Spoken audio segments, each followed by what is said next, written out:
Most people think they understand the economic relationship between the United States and China. America buys cheap goods, China manufactures them. Simple, straightforward, a clean transaction between a buyer and a seller. Because behind every smartphone, laptop, solar panel, pair of shoes, and the Walmart bargain bin product, there is a pipeline most people never see. A pipeline not made of steel or oil, but something far more powerful. Money that moves silently, shaping nations, governments, and the global power. A pipeline that links China's factory labor to U.S. Treasury bonds, a pipeline through which the wages of a worker in Guangdong end up funding U.S. military spending. A pipeline through which American consumer demand gets converted directly into China's reserves, and a pipeline so vital that if it ever snaps suddenly, the world economy would feel the shock for decades. This is the hidden financial circulatory system of the modern world, the system that keeps the U.S. government-funded A&D China's factories running. You've heard fragments of this story before about deficits, trade imbalances, and the foreign investment, but you've never heard the entire chain laid out from beginning to end. Because understanding this pipeline requires tracing money as it moves through factories, shipping ports, global banks, foreign exchange desks, the People's Bank of China, and the U.S. Treasury itself. It requires following the logic of a world where two default superpowers became economically fused, not by choice, but by necessity. This is the story of the hidden money pipeline linking China's factories to U.S. debt, the world's most important financial relationship, and the one most dangerously close to unraveling. To understand how this money pipeline came to exist, we must go back to the end of the 20th century, when the modern world took a shape no one anticipated. In the late 1970s, China wasn't the factory of the world, it was a largely agrarian country recovering from decades of political turmoil. Manufacturing output was small, global trade links were limited, and the foreign companies had little interest in setting up operations inside the country. But everything changed when Deng Xiaoping initiated the strategy known as reform and the opening up. Unlike the Soviet approach of central planning, China pursued a hybrid model: allow market incentives internally, attract foreign investment, but keep the state in command of key levers like banks, land, and currency. This opened the door to a new system in which China would export manufactured goods at massive scale and, in return, receive foreign currency, especially U.S. dollars, which it desperately needed for development, modernization, and geopolitical security. But China didn't just want dollars, it wanted something more stable, more powerful, and more politically advantageous. It wanted U.S. debt, the world's safest large-scale financial asset. On the other side of the Pacific, the United States in the 1980s and the 1990s was undergoing its own transformation. America was transitioning from a manufacturing powerhouse to a consumer-driven economy. Wages stagnated while household consumption soared. Industries hollowed out, but demand for low-cost goods exploded as retailers and corporations sought ways to satisfy consumers without raising prices. Governments needed more borrowing, consumers needed cheaper products, corporations needed higher profit margins. Everything pointed in one direction, moving production to the lowest cost location available. And China, freshly open to global trade, was ready to offer exactly that. Factories were built faster than the world could understand. Workers were willing to accept wages that were a fraction of Western levels. Export processing zones were opened, tax incentives established, and the ports modernized. Demand met supply, supply met demand, and the pipeline began to form. But at this stage, no one could yet see its full size or consequences. To understand how money actually flows from a Chinese factory worker's labor into the U.S. Treasury, we need to follow the loop step by step. Every time an American bought a made-in-China product,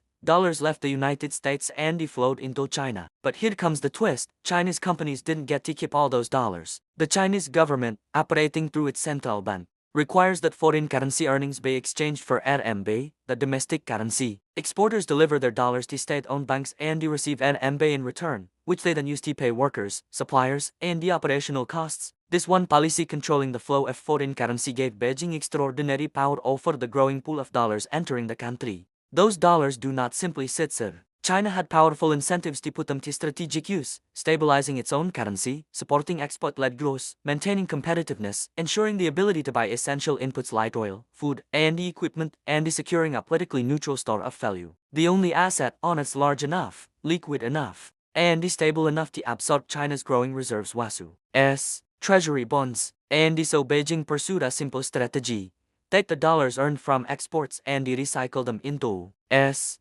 government debt. By doing so, China gained a remarkable list of benefits. Its reserves earned interest instead of sitting idle. Its currency remained weak relative to the dollar, making China's exports cheaper on global markets. U.S. consumers could purchase more Chinese goods, keeping China's factories running and employment stable. And China gained strategic leverage as America's largest foreign creditor. A loop had formed. American consumers bought Chinese goods. Dollars flowed into China. Exporters surrendered those dollars for RMB. State banks accumulated dollars. China bought U.S. Treasury bonds with those dollars. Cheaper Chinese goods flowed back into the U.S. And the American demand reinforced the cycle. A self-reinforcing mechanism had taken shape, a machine, a loop, a financial pipeline. By the early 2000s, this pipeline expanded into something enormous. China's factories scaled at a speed unmatched in world history, producing electronics, textiles, machinery, chemicals, steel, solar panels, furniture, virtually everything. Entire global supply chains reorganized around Chinese production capacity. Every time a factory closed in Ohio, Michigan, or Pennsylvania, a newer, cheaper, and more efficient factory emerged in Shenzhen, Dongguan, or Suzhou. The world didn't just shift manufacturing to China, it became dependent on China. Meanwhile, U.S. consumers enjoyed what felt like a golden age of cheap goods. While mud prices fell, Target shelves filled, Amazon boomed. Low-cost imports kept inflation down, interest rates low, and the household spending high. But there was a hidden cost. America's trade deficit with China ballooned to hundreds of billions annually. And every one of those dollars eventually ended up in Chinese state banks, then into U.S. Treasury bonds. By 2008, China had become the largest hoarder of U.S. government debt. It didn't do this to help America or because it trusted Washington. It did it because the pipeline required it. China needed stable export markets, high employment, and a controlled currency. And U.S. Treasuries were the only financial instruments able to provide safety, scale, and liquidity simultaneously. The pipeline grew into a mountain on China's balance sheet, more than $1.3 trillion at its peak. But no more machine can run forever without strain. By the late 2000s and the early 2010s, cracks began to appear. When the U.S. financial system collapsed in 2008, China witnessed something terrifying. America, the issuer of the world's reserve currency, was capable of triggering global financial chaos. Assets once considered safe, U.S. mortgages, bank securities, financial products were suddenly filled with risk. But China couldn't dump its hoardings of U.S. debt. Doing so would crash the dollar and destroy the value of its own reserves. This revealed a dangerous truth. Both nations were trapped inside the pipeline. China needed U.S. demand, and the U.S. needed China's lending. China began facing internal economic pressure, rising wages, factory overcapacity, demographic decline, real estate bubbles, and slowing export growth. Its long-term goals: upgrading technology, expanding influence, reducing reliance on the dollar, diversifying reserves, clashed with the pipeline's demands. And on the other side, the U.S. faced manufacturing decline, job losses, rising populism, political polarization, and supply chain dependency. Economic nationalism surged, tariffs appeared, and the word decoupling entered political vocabulary. But unwinding the pipeline was far more difficult than politicians imagined. The global economy had been built around it, and breaking it too quickly would cause worldwide damage. As tensions rose, both nations tried to reshape the pipeline. China slowly reduced its purchases of U.S. debt and began diversifying reserves, funding the Belt and Road Initiative, investing in infrastructure across emerging markets, accumulating gold, expanding the use of bilateral currency swaps, and promoting its digital RMB. Despite all this, China continued to hold massive quantities of U.S. treasuries because the alternatives lacked liquidity, scale, or stability. Meanwhile, the U.S. tried to rebuild domestic manufacturing through subsidies, reshoring incentives, and the CHIPS Act, but China's scale was unmatched. American companies still relied heavily on Chinese components, and consumers still demanded lower-cost goods. Ironically, the more both sides tried to escape, the more entangled they became. China needed U.S. financial stability. The U.S. needed China's manufacturing capacity. The pipeline persisted.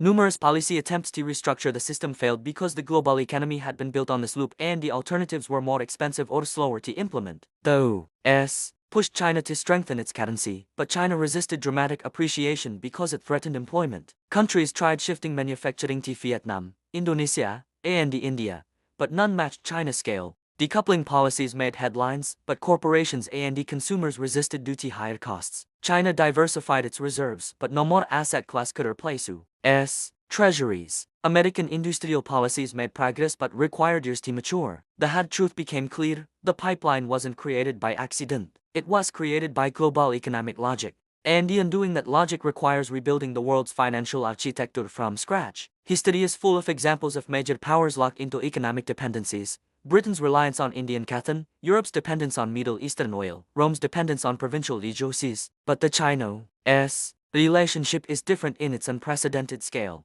Consider the parallels. China's trade surplus mirrors Japan's in the 1980s but on a much larger scale. China's reserve accumulation mirrors how British colonies accumulated sterling balances. American debt-financed consumption resembles imperial extraction patterns in ancient empires. And the modern data shows the enormity of the dependence. China produces over assertive global manufacturing output, holds the world's largest currency reserves, supplies a majority of consumer goods used in American households, and maintains hundreds of billions of U.S. treasuries. These figures show a machine that binds two nations more tightly than any treaty could. As the future unfolds, both nations face forces they cannot fully control. Aging populations, rising inflation, global fragmentation, technological competition, and the supply chain realignment. China is rapidly moving up the value chain into semiconductors, electric vehicles, advanced machinery, and the green technologies. America is investing heavily in reshoring strategic industries. The pipeline is not disappearing, it is transforming.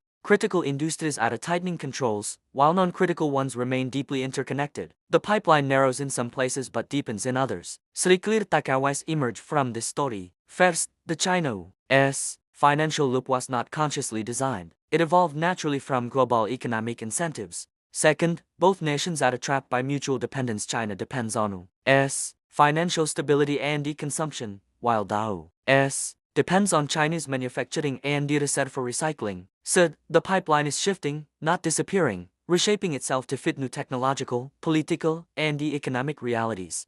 For viewers who want more deep dive breakdowns into the hidden systems shaping global economics, finance, and geopolitical influence, the next investigations are on the way. Subscribing and sharing supports this work and helps bring clarity to the forces shaping the modern world.